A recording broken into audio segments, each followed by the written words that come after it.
Sriharsha emergency care నర్సీపట్నంలో మొట్టమొదటిసారిగా ICU మరియు ventilator సదుపాయాలతో 24 గంటలు అత్యవసర కేసులు చూడబడును. షుగర్ మరియు క్రిటికల్ కేర్ విభాగంలో అపార అనుభవం కలిగిన డాక్టర్ శ్రీహర్ష ఆకెళ్ల గారు 24 గంటలు అందుబాటులో కలరు. Sriharsha emergency care address Bangaraju theatre road, Narsipatnam. Contact 9032051777.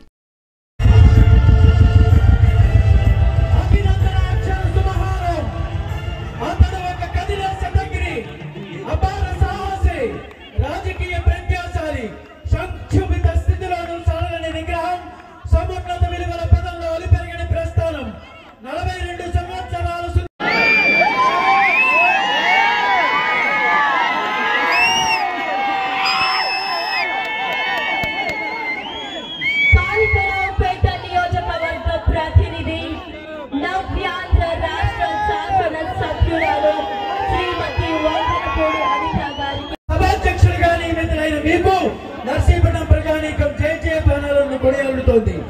ఆనాడు విద్యావకాశాలు లేని నర్సీపట్నానికి ఎన్నో విద్యా సంస్థలను స్థాపించి ఎంతో మంది విద్యార్థులకు విద్యాగంధాన్ని అందించి వారి భవితకు బంగారు బాటలు వేసిన వ్యక్తి కాని మహోన్నత శక్తి అయ్యన్న సత్కారం చేస్తున్నారు. థ్యాంక్ యూ రాజు గారు. నర్సీపట్నం గడ్డ మీదకి వచ్చినందుకు సెల్ఫీలు అయి ఉత్తమ్మా. ఇప్పుడు అయ్యన్న పాత్ర గారు మహోన్నత వ్యక్తి అయ్యన్న. అందుకే దృఢదీక్ష, మనోనిపురం, పట్టుదల, కార్యదీక్ష వంటి మహోన్నత గుణగణాల మూర్తి భవించిన అయ్యన్నను చూసి నాకు ఎందరో అభిమానులు శాసించామా అనే సంకల్పంతో అత్యంత సమర్థవంతమైన పాలనను అందించడంలో వ్యాపార రంగంలో అత్యున్నత స్థాయికి ఎదిగిన మహామనిషి శ్రీ సిహెచ్ రమేష్ గారు.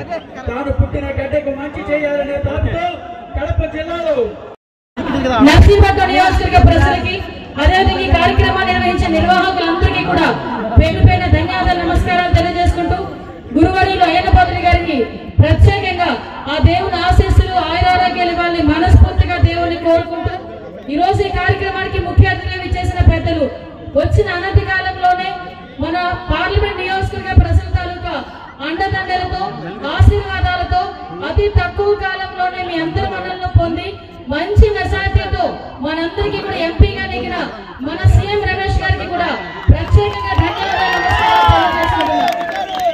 ఆయనతోనే పాటుగా ఇంకొక విషయం ఇక్కడ చెప్పాలి. నేను అసెంబ్లీలో కూడా మర్చిపోయాను ఆ విషయం చెప్దామని, ప్రజలందరికీ తెలియాలి. 2019 తర్వాత జగన్మోహన్ రెడ్డి అరాచకాలకు భయపడిపోయి కౌన్సిలర్ల కింద కూడా ఎవరైనా నించోడానికి ఇబ్బంది పడిపోయే పరిస్థితిలో ఆయన 16 సంవత్సరాలు ఇందాక ఎవరు చెప్పారు, 16 సంవత్సరాల మంత్రి. ఆయన 16 సంవత్సరాల మంత్రి చేసిన ఇంట్లోంచి కౌన్సిలర్ పదవి గురించి ఎవరు ఉబలాటలాడు. కానీ ఆయన కుటుంబంలో మనిషిని బయటకు తీసుకొచ్చి కౌన్సిలర్ గా నుంచోబెడితే, ఆయన భార్యని ఆయన కొడుకుని తీసుకొచ్చి నుంచోబెడితే మిగతా వాళ్ళందరూ కూడా ధైర్యంగా ముందు ప్రెషర్ పెట్టారు, ఎన్నో రకాల నిబంధనలు పెట్టారు. ఆఖరికి అతను మాట్లాడితేనే భయం.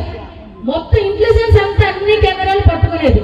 ఆయన మాట్లాడి ఒక మీటింగ్ లో మాట్లాడి బయటకు వచ్చిన వెంటనే వదిలేసిన అనుకున్న వాళ్ళు ఏ కేసు పెడతారు, ఏ పనికైనా ఇబ్బంది పెట్టాలని ఆలోచిస్తే అయ్యన్న పాత్ర గారిని ఎలాగైనా ఇబ్బంది పెడదాం అనుకున్నారు. అయ్యన్న పాత్ర గారు 7 సార్లు ఎమ్మెల్యే, 5 సార్లు మంత్రి, ఒక్కసారి ఎంపీ.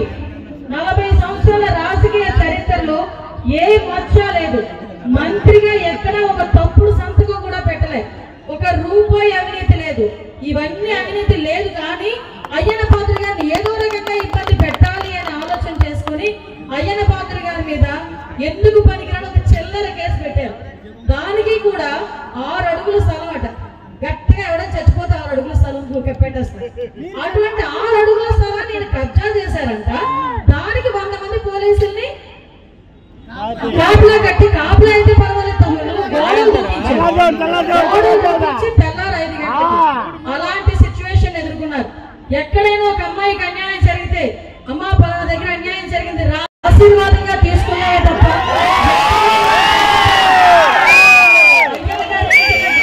అనుకోము. అది కూడా ఒక దీవెనగా భావించే ఇక్కడికి వచ్చిన వేలాది మంది జనాలందరికీ కూడా మరొకసారి ధన్యవాదాలు. అయ్యన్న పాత్ర గారిని స్పీకర్ ఫేస్ ఏంటో చెప్పనా, జగన్మోహన్ రెడ్డి.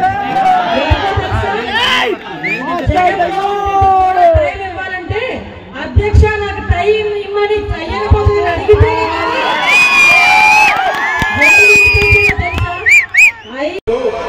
నువ్వు రా ఇక్కడికి, ఏదైతే విజయ్ క్యాండిడేట్ గా ఉంటాడో నువ్వు క్యాండిడేట్ కూడా నేను అదే మాదిరి సపోర్ట్ చేశానని చెప్పి ఆ రోజు నాకు ధైర్యం ఇచ్చిన అయ్యన్నటి పాత్ర గారికి ప్రత్యేక ధన్యవాదాలు. ఆయనకి నా పాదాభివందనాలు తెలియజేస్తున్నానని చెప్పేసి తెలియజేస్తున్నాను.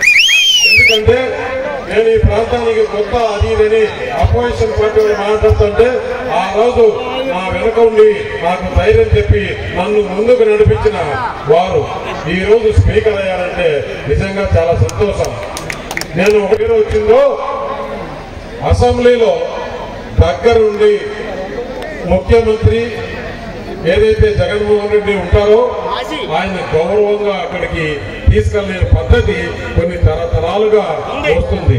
నిన్న చూసాం పార్లమెంట్ లో ఏమైంది, స్పీకర్ గా ఓం బిర్లాని అనౌన్స్ చేస్తే వెంబడే ప్రధానమంత్రి నరేంద్ర మోడీ గారు రాహుల్ గాంధీ గారు అక్కడికి వెళ్లి ఆయన సీట్లో కూర్చోబెడితే కనీసం ఆ ఇంగిత జ్ఞానం కూడా 5 సంవత్సరాలు చేసిన ముఖ్యమంత్రికి లేదంటే ఇలాంటి వ్యక్తి 5 సంవత్సరాలు మనం ముఖ్యమంత్రిగా ఎలా బలాయించామో మనం అక్కడికి కూడా ప్రజలకు తెలియజేస్తాడు అయ్యన్న పాత్రుడు గారు సభాపతిగా అని చెప్పి భయంతో ఈ రోజు పారిపోయినాడు.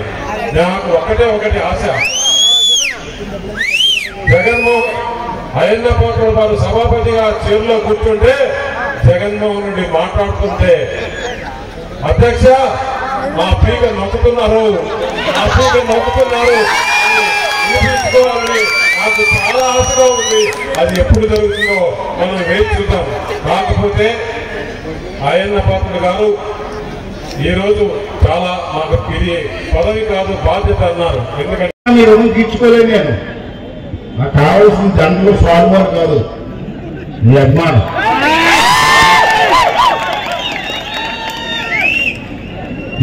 ఇన్ని సంవత్సరాలు ఏకదాటిగా రాజకీయం చేసిన వాళ్ళు అతి తక్కువగా ఉంటారు రాష్ట్రం మొత్తం మీద. అటువంటి అవకాశం నాకు దొరికిందంటే అది మీ ఆశీర్వాదం కాదా? మీరు పెట్టి రాజకీయ భిక్ష కాదా? దానికి నేను రుణం తీసుకోవాల్సిన బాధ్యత నాకు లేదా? అందుకే గతంలో కూడా ఇలా నర్సీపట్నంలో నాకు ఓటు లాస్ట్ ఇస్తాను. మామూలు ముందుగా మాట్లాడడానికి నాకు అవకాశం లేదు. అధ్యక్ష అంటే ఏమమ్మా కుర్చీపాలు విలువది, రాజ్యాంగం బద్దమైనటువంటి కుర్చీ అది. ఎవరికో కానీ అదృష్టం రాదు. ఈ రాష్ట్రంలో కొద్దిమంది గట్టిబాబు గారికి, తల్లి సత్యనారాయణ గారు ఇటువంటి పెద్దలు ఎంతోమంది ఆ కుర్చీలో కూర్చొని రూలింగ్ ఇచ్చారు. ఇప్పుడు నాకు చంద్రబాబు నాయుడు కుర్చీలో కూర్చోబెట్టారు. ఏ పోలీసులైతే గోడ దుర్గులను అరెస్ట్ చేశారో అదే పోలీసులు నాకు సెల్యూట్.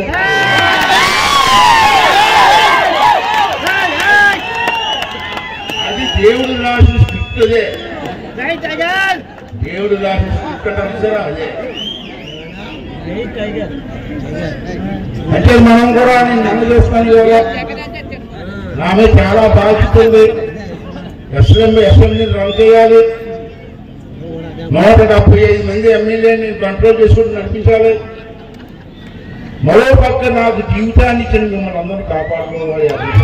అందుకని మనం చేస్తాను.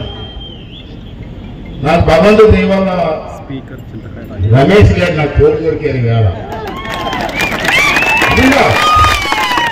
ఆ రోజు రమేష్ గారు నాకు ఫోన్ చేసి అనకాపల్లి ఎంపీ టికెట్ నాకు ఇస్తా అన్నారు. ఏం చేయమన్నారు? ఆయన గారు నా పరిచయం గురించి పరిచయం ఉంది నాకు. అయితే లేదు కదా, రండి మీరు గెలుస్తారు, గెలిపించుకుంటాం మేము. కాకపోతే మీరు గెలిస్తే తర్వాత ఈ అనకాపల్లి పార్లమెంట్ నియోజకవర్గంలో మీరు ఇండస్ట్రీస్ కాబట్టి 2, 3 ఇండస్ట్రీస్ పెట్టండి, మా కుర్రోళ్ళకు ఉద్యోగాలు పడని చెప్పి అడిగారు. ఆయన మాటిచ్చారు. నిరంతర వార్తా సమాచారం కోసం మా వి న్యూస్ ఛానల్ సబ్స్క్రైబ్ చేయండి. నోటిఫికేషన్ కొరకు బెల్ ఐకాన్ని యాక్టివేట్ చేయండి.